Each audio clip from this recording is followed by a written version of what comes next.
I was on Twitter just a second ago and I saw a tweet from Dirk Griggity. He retweeted Clobrill's tweet where, yeah, this is what's going on. Let me show you here. Clobrill put some, artwork of the vertical slice one of the initiatives, the former initiatives, Perfect Dark game. And he said, it pains me to say, but Xbox made the right decision. Vertical Slice 1? This probably wasn't coming out until 2030, LOL.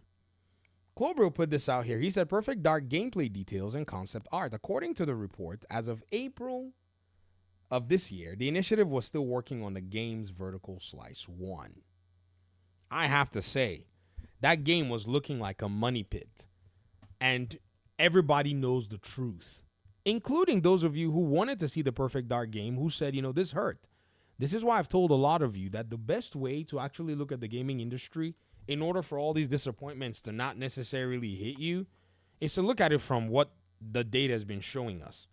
You see, Xbox has a similar problem, in quote, big fat quotation marks in bold 24-point font. That's what the problem is. And I'll show you the problem, because it's a problem that they have, and it's a problem that they own, and it's a problem that they benefit from.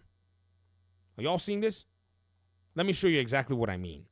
When you look at, say, potential, the potential of what games and their impacts are on Xbox and PlayStation, you will realize that in the PlayStation and the Xbox side, they're facing the exact same thing.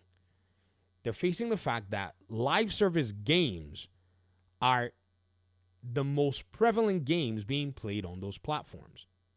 And so as PlayStation is basically owned by pretty much the top 15 live service games, so is Xbox. The only difference is Xbox owns some of those games.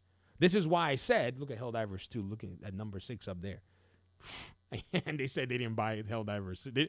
They were saying they didn't buy Helldivers 2, but everybody went quiet. Yeah, sure. Right? So they own Call of Duty.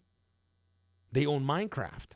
But then the others are also there. So a game like Perfect Dark, eating that kind of funds, and then eventually coming out later down the road when nobody really cares, would have been a nightmare for that team. The studio would have gotten closed either now or post-release of the game. Something would have happened to have to, in a sense, recover funds from the expense of that project. This is just business. It's just the way math is. For those of you that are on YouTube, sit down with me, because I know someone in the comment section is going to be yelling at me, saying, oh, they're firing devs. And those of you who do business, sit down with me. Let's kind of talk from a business perspective. You bought a new piece of equipment, right? You thought this equipment was going to, basically go ahead and change your entire strategy. You say as a YouTuber, maybe you bought yourself a nice new mic. And these mics, they're not taking anything less than $350, $400 after taxes, maybe. So you went and invested in one of these mics because we're gonna make some decent and some beautiful content. End up being that this mic didn't necessarily change nor improve your views, and you're within the return period because you're seeing that this equipment here is not really gonna do anything. What do? You return the equipment. You go back to what it is that you were using in the first place that was already pretty much getting things done for you. Those of you in business that have small businesses, and when I say small businesses, we're looking at anything that is, I think small business categorizations is anything from $0 to $100 million or so. What is a small business? Let me see. Hold on. All right, this is what I found. Small business general categories and classification: micro, very small, small, large, small. So the max is like $5 million, dollars. So some of you own small businesses where you're within this range, right? You hire a contractor to do a job. They give you an estimate to do the job, right? And so you're like, all right, let's get into business. Let's get this job done. But the contractor is coming back every single week or every single milestone. It's costing you way more, to actually see the results. At some point, the ROI is no longer going to be worth it. I'm just speaking to you as a business owner. I know you get this whole thing, but at some point, you're never going to be able to easily recoup the money that this project and contract was supposed to do for you in a sensible amount of time. What do? Abandoned project. Contractor fired.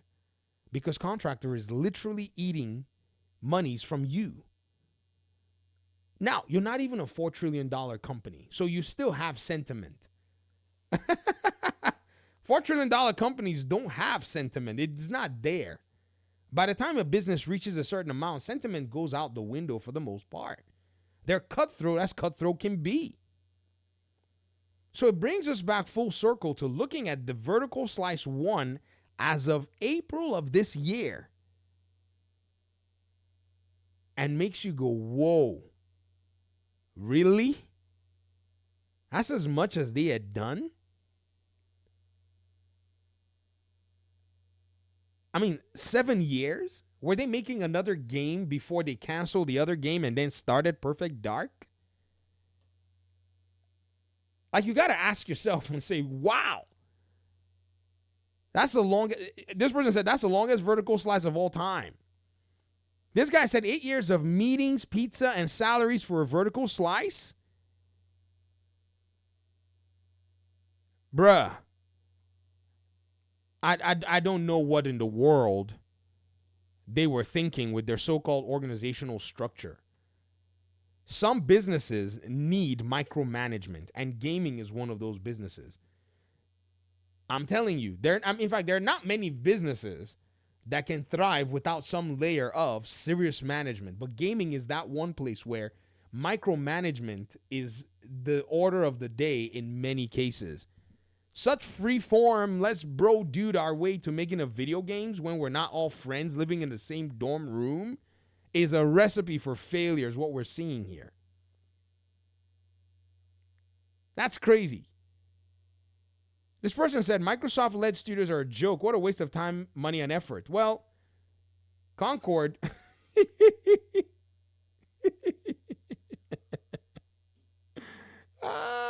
Yeah. Anybody can make a mistake in business. But that's exactly what Concord was. They were making that game, cooking it up in the studio. So we can just look at the initiative and we can look at Firewalk. They basically find themselves in quite similar predicaments, to be honest.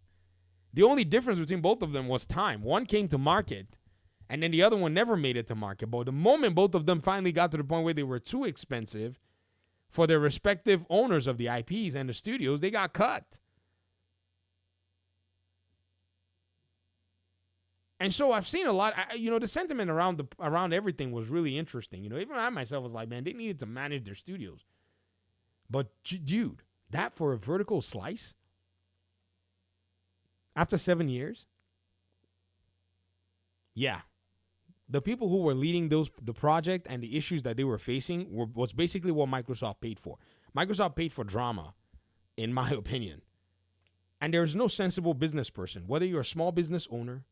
In fact, even, goodness gracious, even someone that's not a business owner would not continue to sink money into a project that just is not making any sense or headway. That's common sense. Peace out.